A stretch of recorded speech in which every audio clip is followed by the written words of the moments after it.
So ஜென்மத்தில் குரு அமர்ந்து அவர் ஒரு வருஷமாக இந்த பக்கம் காலை வைக்கும், அந்த பக்கம் காலை வைக்கும், டேரெக்டாக போவோம், இன்டைரக்டாக போவோம்னு நிறைய குழப்பங்கள். அதுவும் நம்மளுடைய மிதுன ராசிக்காரங்க கிட்டத்தட்ட 60லேருந்து 70% அன்பர்கள் ஒரு 10 வருஷமாக 13 வருஷமாக 15 வருஷமாக வேலை பார்த்தவங்க கூட இந்த 3 வருஷத்தில் வேலை இழந்தவங்க நிறைய பேர். இவங்களுடைய ராசிக்கு 8ஆம் வீடு அப்படின்னு சொல்லுவோம். ஸோ 8ஆம் வீடு பார்த்திங்கன்னா கொஞ்சம் பிரச்சனை, வம்பு, வழக்கு, ஸோ தேவையில்லாத வீண் பழி, அதுபோல் உடல் ஆரோக்கியத்தில் பிரச்சனை, இதெல்லாம் இவங்களுக்கு இப்போ சரியாகும். பக்கத்தில் உள்ளவங்க நல்லவங்க, ஃப்ரெண்டு நல்லவங்கன்னு சொல்லி ஓப்பன் டிக்ளேர் பேசுகிறாங்க.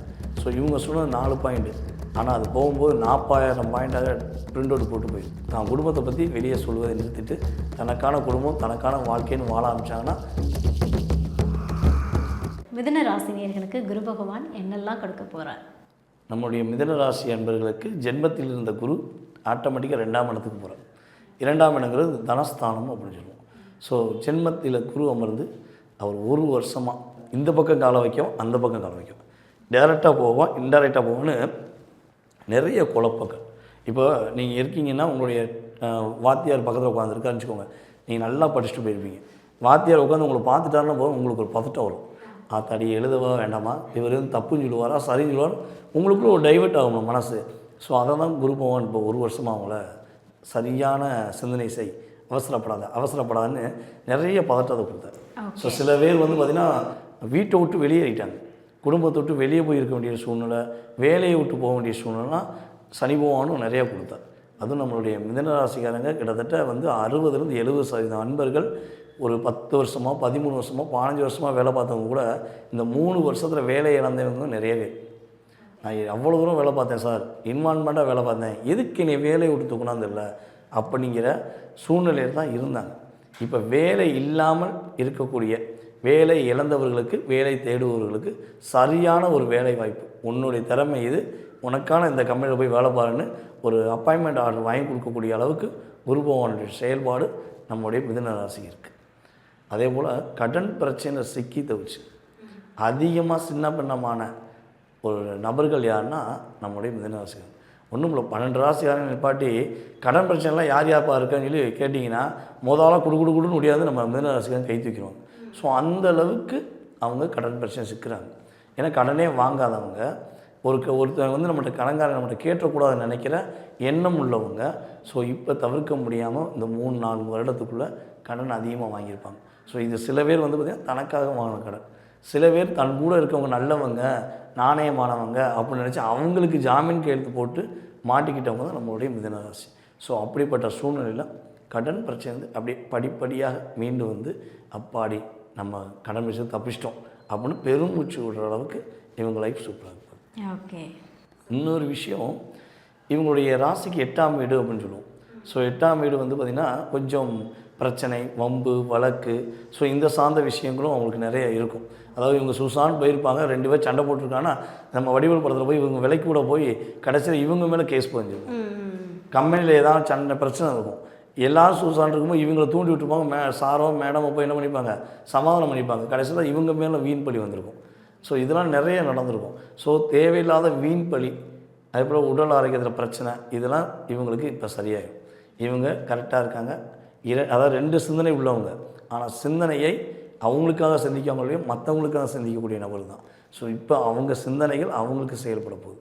சிறப்பான ஒரு மாற்றத்தையும் பொருளாதாரம் சார்ந்த விஷயங்களை ஒரு ஏற்றத்தையும் சந்திக்கக்கூடிய வாய்ப்பு.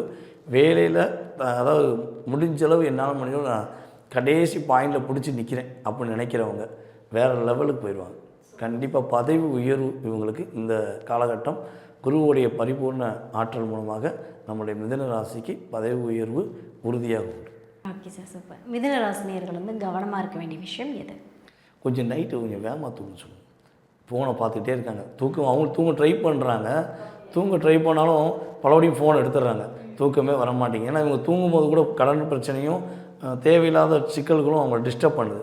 ஸோ இப்போ குரு பயிற்சிக்கு அப்புறம் என்ன பண்ணலான்னா ஃபோனை தூக்கி ஓரமாக வச்சுட்டு ராகுவை தூக்கி யாரெல்லாம் ஓரமாக வைக்காங்களோ அவங்களுக்குலாம் ஆட்டோமேட்டிக்காக ஒரு 10 நாள் நிம்மதியாக தூக்கம் வந்துடும்.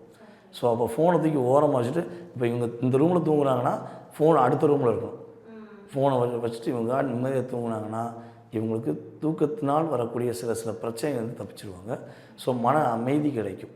அதுக்கடுத்து வந்து பார்த்திங்கன்னா இவங்களுடைய குடும்பம் சார்ந்த விஷயங்கள் வெளிப்படையாக பேசுகிறத நிப்பாட்டணும்.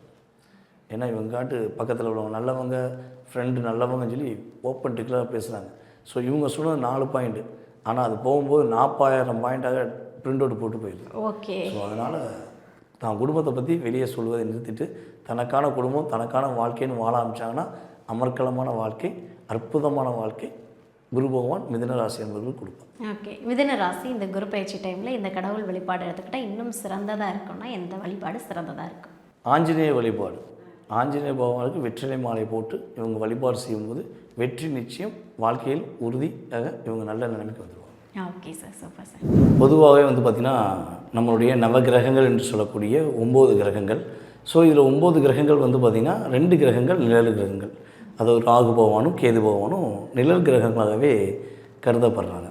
ஸோ மீதி உள்ள 7 கிரகங்கள்னு சொல்லுவோம், இது ரியல் கிரகங்கள். ஸோ இந்த கிரகங்கள் வந்து பார்த்திங்கன்னா மிக சுப கிரகம் அப்படின்னு சொல்லுவோம். அதாவது டோட்டலாகவே சுபத்தன்மையில் உள்ளவர் நம்மளுடைய குரு பகவான். ஸோ அப்படிப்பட்ட குரு பகவான் இந்த 2026 ஜூன் மாதத்தில் கரெக்டாக நம்முடைய மிதுன ராசியில் இருக்க குரு பகவான் கடக ராசிக்குள்ளே வரும். அதாவது காலச்சக்கரத்துக்கு 4ஆம் இடம். ஸோ இந்த 4ஆம் இடம் ஏன் மெயினாக சொல்கிறோம்னா, இந்த 4ஆம் இடத்துக்கு வரதான் மிகப்பெரிய ஒரு யோகம். கிட்டத்தட்ட 12 வருடத்துக்கு ஒரு முறை தான் கடகராசிக்குள்ளே தன்னுடைய உச்ச வீட்டுக்கு வருவார். கடகராசியில் குரு பகவான் உச்சம்னு சொல்லுவோம். ஸோ எப்பயுமே நல்லது செய்கின்ற குரு பகவான் இப்போ ரொம்ப ரொம்ப நல்லது செய்யப்படும். ஸோ அப்படிப்பட்ட தன்மை தான் இந்த குரு பயிற்சி மூலமாக உலகியல் ரீதியாக நிறைய மாற்றங்கள், நிறைய முன்னேற்றங்கள் நம்மளுடைய 12 ராசி நேயர்களுக்குமே எது கிடைக்கல, எது எனக்கு கிடைச்சா நல்லாயிருக்கும், எது என்னை விட்டு போனால் நல்லாயிருக்கும் அப்படின்னு ஒவ்வொருத்தவங்களுக்கும் ஒவ்வொரு எதிர்பார்ப்புகள் இருக்கும் இல்லவா? அந்த எதிர்பார்ப்புகளை நிறைவேற்றக்கூடிய தன்மையில் குரு பகவானுடைய அற்புதமான பார்வைகள், உச்ச வீட்டிலேருந்து அவருடைய அற்புதமான பார்வையான 5ஆம் பார்வை, 7ஆம் பார்வை, 9ஆம் பார்வை. ஸோ இந்த 3 பார்வைகள் மூலமாக படாத பாடுபடக்கூடிய என்னால் வாழவே முடியல அப்படின்னு நினைக்கிற எந்த நேர்களாக இருந்தாலும் சரி, அவங்களுடைய வாழ்க்கையில் ஒரு நேர்த்தியான ஒரு வாழ்க்கையை அற்புதமாக அமைச்சு கொடுக்கக்கூடிய செயல்பாடு இந்த குரு பயிற்சிக்கு மேலும் உண்மையிலே சூப்பர். Okay, super.